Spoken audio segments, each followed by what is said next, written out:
From Sarasota Memorial, this is HealthCast. A healthy dose of information from experts you can trust.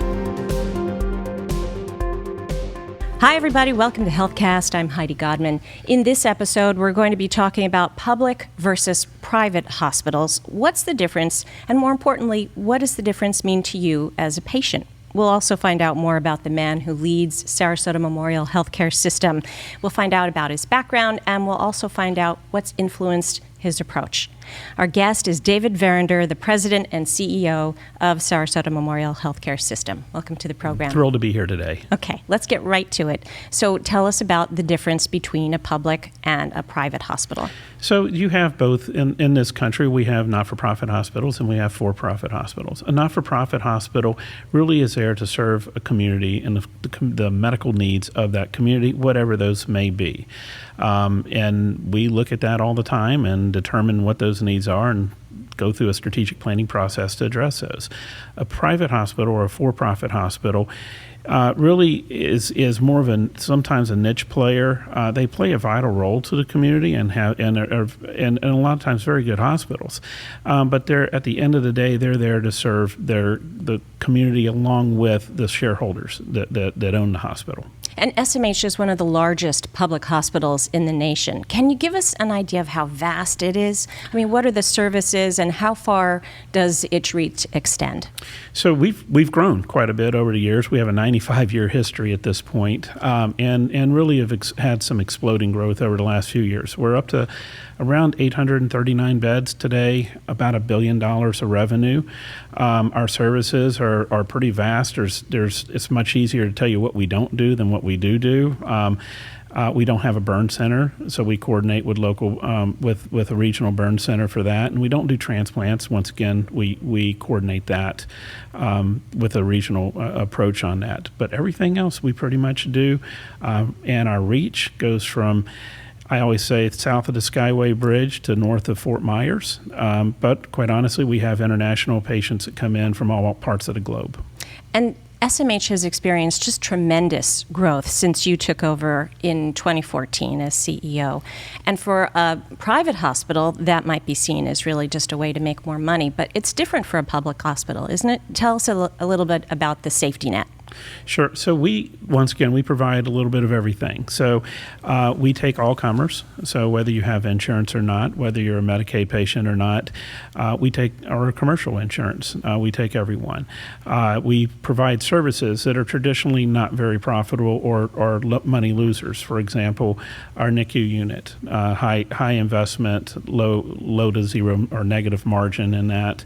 Our trauma center, which sees a tremendous amount of patients a year, and various other things, psychiatric services that others probably don't do because of there's not a return there, but the return to us is the service to our community. So you have to be there as that safety net to provide all of those services for everybody here in the community, and you're always going to need to keep up with the growth of the community, and it has really grown so much in the last 30 years. I think the population has doubled. But the Suncoast still has this small hometown kind of feel, and I'll bet that's something that you can relate to. I knew you spent some time growing up outside of Houston, Texas, but then, and that's a big area, but then you spent a good portion of your time growing up in a small community in Louisiana. Tell us about that. Well, I grew up in a small college town. It was in Baton Rouge, Louisiana, which is also the capital of Louisiana. And Baton Rouge has grown tremendously, particularly after the Katrina hurricane hit New Orleans, and a lot of that ended up in the population from New Orleans ended up there. I consider myself from a small town. Certainly Baton Rouge is a lot different than Sarasota. We fell in love with the city really back in the early 2000s, and when we had the chance to move here back in 2006, jumped at it. We love the community. We love the feel. Did it remind you of home? It in a lot of ways, it does remind you of home. No Creole food. There's no Creole food. The seafood's a little different here than in South Louisiana, but it's amazing. It's an amazing What's your place. Favorite Creole food? I would just go back with regular crawfish, anything. Crawfish, like a crawfish anything. etouffee or anything like that. Jambalaya, right. All right, so you were a Boy Scout. You worked your way up to Eagle Scout. You're very humble about that. You don't talk about it very often. And while you were doing all that, you were helping to pay your way through college. You went to Louisiana State and then Auburn. That's true. Go Tigers. Go Tigers on both sides. Right. And then you got out of school and you're a CPA and you land in the field of not-for-profit healthcare. Did you plan that? No. From early on, I did not plan that. I was a CPA, as you said, and I worked in a CPA firm in Baton Rouge, and had a pretty good career doing that. I decided that I wanted to do something a little different. My practice had turned into a lot of healthcare services, and I ended up going to work for a client of mine. It was a small hospital in North Baton Rouge as the CFO there, and that's really where I started learning what goes on in hospitals. What about your parents? What sort of influence did they have on you, especially by the time you got to that point? Did they really help you get there? By setting foundations for what I am today. I mean, I have a very loving family. I mean, a hardworking family. My dad worked for IBM pretty much his whole career, and moved around a little bit between Texas and Louisiana. My mom was a school teacher and also stayed at home with us for quite a bit. And so I would say the foundation of what I am certainly resonates from my parents. And they were high achievers, right? Wasn't your father a scientist at IBM? He was. He started his career with NASA out of college, and worked there for a few years as an engineer on a rocket on Saturn V, I believe, and then left there and worked for IBM for the rest of his career until he retired. You have this interesting mix. You have high achievers, but a close-knit family, small hometown feel, and then you're working there for a while. But then you went on to a number of other big jobs in Tampa and then Temple, Texas. The facilities were getting much, much bigger. And then you were shifting from what you were doing in finance to chief operating officer. And then what was it that brought you to Sarasota? Was it just the water? Was it just because you love the community? No, it was at the foundation. We love Southwest Florida. We love Sarasota. But when I got approached about the job, and my first job here was as chief financial officer. I got approached about the job. I took a long look at it, and Gwen McKenzie had asked me if I'd be interested in coming. She was the CEO at the time, and she had. And I took a look at it, and I said, "Wow, it's a pretty nice little hospital, and that probably needs a little bit of financial help, and discipline, and it's some skills that I thought that I could contribute to." And so that's what happened. And a great place to raise a family. It's a fantastic place. Both my daughters grew up here and went through grade school and all the way through high school here, and now we're off into college world. And you all love the water? Oh, we do. Who doesn't like the water? I agree. Mean, it's an incredible. For anybody who's watching this and doesn't know Sarasota, I'd invite you to come down. I'll be the Chamber of Commerce person for a minute and say it's an incredible place to visit. And the boating is amazing. And to be here. The boating is amazing. The beaches are amazing. What's not to like? How do you know if it's a good day to go out on the water?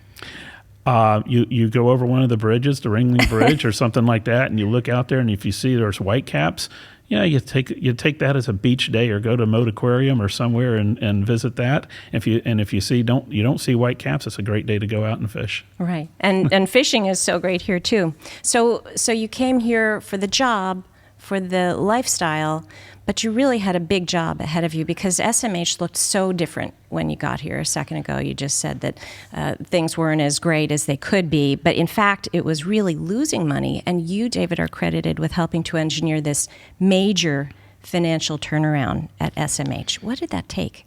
Well, it's not one person. It takes a whole team, a whole village, and it starts with your board. You have to have a committed board that recognizes what needs to be done, both hard things and investments and that type of thing. You need a team, an executive team around you that are really going to believe in that and do what needs to be done. And then you need the physicians and the community to be behind you too. So I appreciate you said that I did something with it, but it's really the entire group that comes together around that. But that change in finances for Memorial really changed everything and enabled it to grow in so many ways. The list of everything that's happened since you've come here is just so incredible. Your staff has just about doubled. How many now? More than? I think we're up to around 6,400 employees now. Throughout the healthcare system. Throughout the healthcare system, yes. You've brought in specialists who are national players. Why did you start doing that? Well, you start to look at ways to grow, and we've done a number of different things. We've brought in new services, so we did a tremendous investment in the outpatient services in this area before anyone else really was doing that throughout the country. We created diagnostic centers and urgent care centers and on and on and on. But we also needed to keep growing and being better at what we do. So we really sought out some really national leaders in their specialties and recruited them here. And when you do that, people follow. The patients follow, and they come here. And we had some people were leaving the area to go get their health care elsewhere. They don't leave anymore. Some people were getting health care where they lived, where that might be in Chicago or New York or wherever. Now they come here. So I think it's one a of magnet. the most obvious ways that the hospital started growing, you mentioned the urgent care centers, and I was talking about that too, but that's where, just to the lay people, to the patients, potential patients, we saw Sarasota Memorial stretching out a little bit. You go up to Bradenton, to Heritage Harbor. You go down to Northport, put in the ER and provide the other services there. There are a total of, 6 centers? We have 6 urgent cares, and then plus the freestanding ER that you mentioned in Northport, and then a number of diagnostic centers. So that's growing in a very visible way. And then in a way that's maybe not as visible to everybody is First Physicians Group. Tell us about that. So First Physicians Group is the wholly owned subsidiary of Sarasota Memorial. It is the organization that when we employ a physician, that every one of our physicians is employed through. So it's grown tremendously from around 50 doctors to close to 250 today. It's just celebrated its 25th anniversary, but its growth has been explosive. And really, when you look at the dynamics of healthcare and how physicians work, you have to have it, and you have to be. That's how we are able to recruit, and that's how we're able to attract and coordinate care through the community. So you've got all of these things in place, and then Memorial says, we're going to get a trauma care center. Yeah. That was big. That was very big news. Tell us about the trauma center. So the trauma center, we came around back when I was hired. It was one of the things that I said, I really think we should do a trauma center. And so I said hired into the CEO role, so about 5 years ago. And that took a tremendous amount of coordination. So it took a board that would put some capital into the organization because we didn't have trauma base. We needed to add more ORs. We needed to do a lot of different things like that. The board said, yes, we agree. We need to have this in our community. Then we had to go talk to all the physicians because it's a big burden on the physicians to be able to do call, to adjust the way they were working to where we had to really kind of work all that out. And I say it was a whole team working on that. So we coordinated that. But then you had to get the staff. We had to make sure our staff were at the level of being able to be a level 2 trauma center. And the results have been unbelievable. And now everybody's on board. Everybody is so grateful that we have it. And you cover so much area. Tell us about that with the trauma center. Well, it's amazing. So we didn't really know when we started this what our volumes were going to be like. We had people, the consultants, right, telling us, oh, you'll see 500 patients. Maybe you'll see 700 or 1,000 a year. And, what we knew was that if somebody had a car accident in front of the hospital, the ambulances would come and take them to Tampa or to St. Petersburg, to the trauma centers there. And we just thought that was not serving our community well. Well, after our first year, we see what we've learned is we see about 3,000 trauma patients a year. I mean, so it's tremendously more than we ever thought possible. And I can tell you, I know people who are walking the streets of Sarasota right now and living, who have families and everything else who are alive today because we made that decision and did that hard work. And it also was a matter of bringing in specialists just for that trauma care center, right? Oh, we started with 3 trauma surgeons. I think we're up to 6 or 7 trauma surgeons now. We've had to bring in 2 orthopedic traumatologists that are specialists in orthopedic trauma. We have had to work with the various specialties to make sure they have the right people and the cover to cover. And it's a journey. You know, we didn't see all that 5 years ago, but we adapted and worked with our teams to do it as we went along. And now, again, everyone assumes that, oh, well, this is how it is. We have to have this in our community. I don't think anyone thinks that we should go the other way. Agree. And another really visible way that Memorial grew was with the new tower. And you were very involved in that. The cardiac care is there, and also mother-baby. Tell us. So, and that was interesting. So we started that back in probably 2007, 2008. We built a new tower. It's called the Courtyard Tower for people who were here. And if you remember, that was in the time when things got really dicey in Florida and in the whole country, but particularly in Southwest Florida with the recession. I think we were probably the only construction project going on at that point in time. And it was a tremendous, you had a lot of consultants out there saying, oh, hospital beds are going to go away. Nobody's going to use hospitals anymore. Everything's going to be an outpatient. And we kept saying, we think we need this tower. And the board, it was a huge commitment on our board's part to allocate a couple $100 million to that. That's not a small thing. And we looked at the parts of the hospital that needed the most investment, that being mother-baby, the NICU, others that are not profitable areas in the hospital, but now have some of the nicest space in the hospital because they had the greatest need. Then we have 2 cardiac floors in there and an orthopedic floor as well. And just state-of-the-art equipment, too. It's incredible. I mean, and think about that. That's been almost 10 years ago when that happened. And it's great people, great equipment, great facility. And people can't imagine being without it. I think that also said so much for Memorial's commitment and that safety net approach, because for years, decades, people had been saying, hey, we need more services for women and children. And then here you go, you build this beautiful tower and you devote how many floors to women and babies? Three of the 7 floors are to mother baby. Yeah. So between NICU and delivery. And I'll tell you, you look at the NICU in particular, the old NICU used to be a bunch of basically cribs in a big room.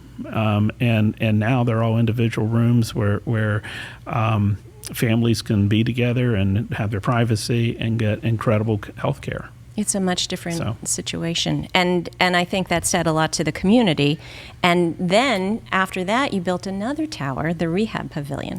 We did. So we always keep looking and say, what's the biggest need? Where are our biggest challenges? And we had a rehab facility that was for those of you in Sarasota, it was on the 9 and 10 East Tower in a kind of old part. It needed help. To say the least. We had a 34-bed rehab that we probably had a census of 20 patients in at any given time.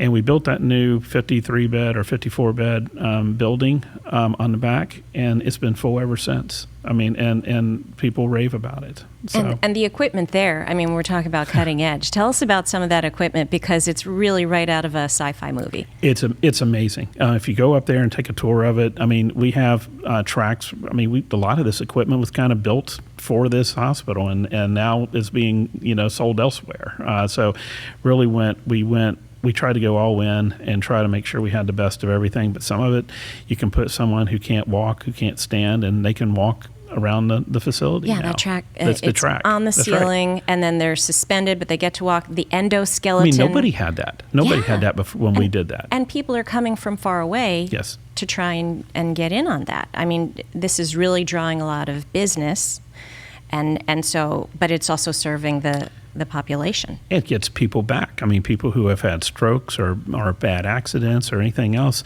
are able to rehab now and get back to part of their life back. So that has all just been in the last decade? Oh, the rehab was probably 4 years ago, maybe. Right. And Courtyard Tower 8 years ago.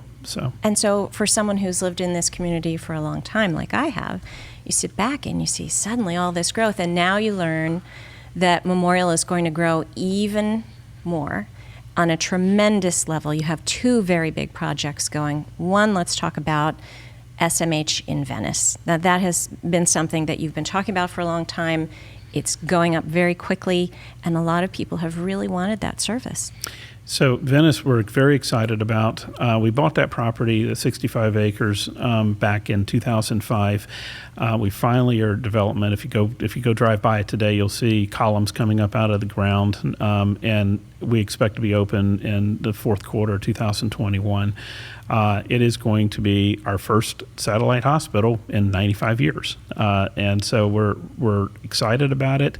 I think the people in Venice and South County are excited about us being there, and it is going to it's going to grow us again. We're going to grow, and we're going to learn to do things different again. And 110 beds. And what I think is important here to point out, too, is that these are new beds. Yes, there are new beds to the system. We're starting with 110 beds. We have designed a facility around being able to expand in a very systematic kind of way. So for example, our kitchen is not designed for a 110 bed hospital. It's designed for a 300 bed hospital. A lot of that hospital is all designed to be able to expand without causing interruptions to other parts of the hospital. And we think that expansion happens a lot sooner than later. And the services that you're bringing to that part of Sarasota County, tell us. Well, the services are going to be all inclusive of what you would find in a community hospital. So everything from ER to labs to diagnostics equipment. They'll have a full OR, so orthopedics, cardiac. Cath labs will be there. On and on and on. Mother baby. We're doing I was going to say one that is so important, I think, to so many women who live south of Sarasota really would be obstetrics. Because if you live in Northport or Venice, you have a long way to go to get to the hospital. You do. And it goes back to your original question. There's 4 hospitals in Sarasota County. We're the only hospital that delivers babies. And now there'll be 2 because our other one will start delivering babies as well. And we're looking forward to that. And then let's talk about the other big project happening right in front of the hospital, and that's the new Cancer Institute. Right. So we took a look probably 5 years, once again, about 5 years ago, at what services are people leaving the town for. And one of those were oncology needs. Now, we have pretty amazing medical oncologists and surgical oncologists in town, really some of the brightest in the country and in the world. But people felt that they needed to go somewhere else for treatment. We feel like any time that anybody's leaving in a large way to somewhere else to go get treatment, we need to address that. So we are developing a new cancer center. It's going to be a nice, I think it's 8-story tower on our main campus. And more beds. It's another 56 private rooms and another 9 ORs. So within a year or two, Memorial will have more than 1,000 beds. Oh, much more than 1,000. Yes, it's going to be we'll be well north of 1,000, and we'll be and our volumes will be tremendous. You mentioned earlier our 6,400 or so employees. I think we'll have over 10,000 employees at that point. And then, so the SMH Venice Hospital, the Cancer Institute, all these things, again, serving the needs of the community, and SMH is growing so much. But how do you keep that small town feel? Because you walk into the hospital and there really is a vibe and a culture of this is our hospital, this is our community treasure. How do you keep that when you get so big? Well, it's not easy, and it takes a lot. It takes everyone pulling in the same direction. We are, the culture here has grown for 95 years. So there's a lot of culture in this organization, and people come, they don't come for a job. They come because they really enjoy what they do and want to serve the community in a way that is probably unique. It is when we're hiring people, we spend a lot of time in the hiring process to make sure people are going to fit in that culture and really understand what we're about. I talk to everyone during orientation, and I tell people, this is how we do things. If you see somebody lost, go help them out. If you see somebody, go up and say, good morning, good afternoon, make eye contact, and the simple things. And you're the kind of CEO who keeps another set of clothes in the office to go actually visit patients in the room. I do. Yeah, I don't know that I've heard of a lot of CEOs doing that kind of thing. Is that your hometown roots? So what I'm wearing right now is what I wear to work every day, okay? Because I want to be approachable. I don't want to wear a suit and go onto the floors or go into the different areas. I want employees to be able to come up to me and talk about anything they want to. And a lot of times people, a lot of times that the employees or others see a dark suit and tie, they look unapproachable. So I'd like to be approachable. Now, I do throw a jacket on when I go see patients in the different areas of the hospital, but it's that's how we have our culture. Yeah, and it's really that hometown vibe. So it's starting from the top, and it goes all the way down. It's evident anywhere you go in the hospital. Will we all be able to maintain that? Will we always think of it as our hometown hospital? Do you think the vibe inside the hospital will always feel that way? It will, as long as I'm able to be here. I mean, yes, it would be a failure if we ever became something else. It is something that we treasure, but we also know that people come here from all parts of the globe to seek care in Sarasota, so we have to play the role to them too. And but we will always at the fundamental of what we are will always be a community hospital who wants to get to know our neighbors and the people that come there. David Verrinder, thank you so much for being with us today. Thank you. I appreciate you having me. Thank you for joining us today. For more information, please visit smh.com. Follow us on your favorite social media network.